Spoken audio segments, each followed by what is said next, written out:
धूल भरा कोरा कागज। मैं धूल मिट्टी में सना हुआ, मैला कुचैला, हवा के झोंकों से इधर उधर उड़ता गिरता पड़ता। कभी इस गली कभी उस गली मस्त था, जहाँ हवा ले जाए वहीं जाऊं।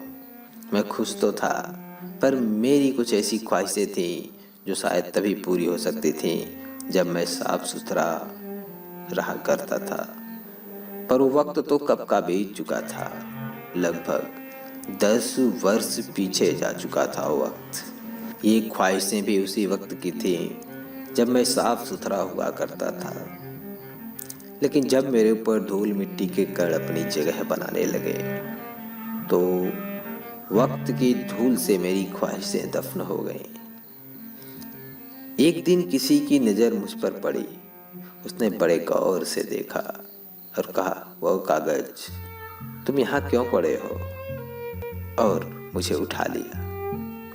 उसने मुझे साफ सुथरा किया और मेरे उस वक्त को फिर से मेरे सामने ला खड़ा किया, जिसे मैं भूल कर भी याद नहीं कर सकता। उसने मेरी ख्वाहिशों को पुनर्जन्म दिया और वो कहानी मेरी अधूरी ख्वाहिशों की पूरी की, लिखकर मेरे कोरे स्वरूप में मुझे जीवंत कर दिया। मैं बहुत खुश था, इतना कि उसका वर्णन करने के लिए मेरे पास शब्द कम पड़ जाएं। एक दिन ऐसा आया जब उसने मुझे अलमारी में रखा और 3 दिनों बाद बाहर निकाला। तो मैं नाराज था। उसने माफी मांगी, मैं भी मान गया। कुछ दिन फिर से अच्छी तरह मेरा ख्याल रखता रहा, फिर भूल गया। 3 से 4 दिनों तक मैं जाने कहाँ पड़ा था, पर उसका इंतजार तो था। फिर जब वो मेरे सामने आया, मैं फिर से नाराज था। उसने कहा, हम तुम्हारे गुनहगार हैं, जो चाहे सजा दो।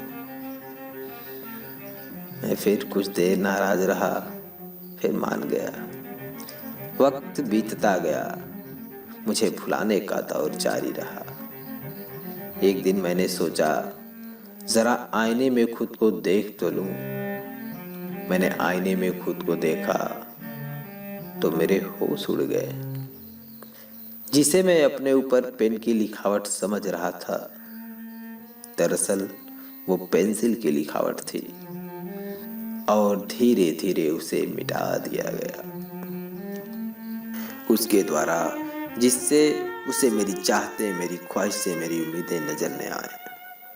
पर उन लिखावटों के निशान जो इतने गहरे थे कि अगर मुझे समंदर में भी डुबो दिया जाए तो मिटने वाले नहीं, अगर मुझे राख भी बना दिया जाए तो उड़ने वाले नहीं। वो लिखावटों के निशान आज भी मेरे सीने पर अपनी छाप लिए जिंदा हैं। अब मैं दुनिया की नजरों में कोरा भले रहूं, पर अपनी ही नजर में एक अधूरी दास्तान हूं। एक अधूरी दास्तान, धूल भरा कोरा कागज।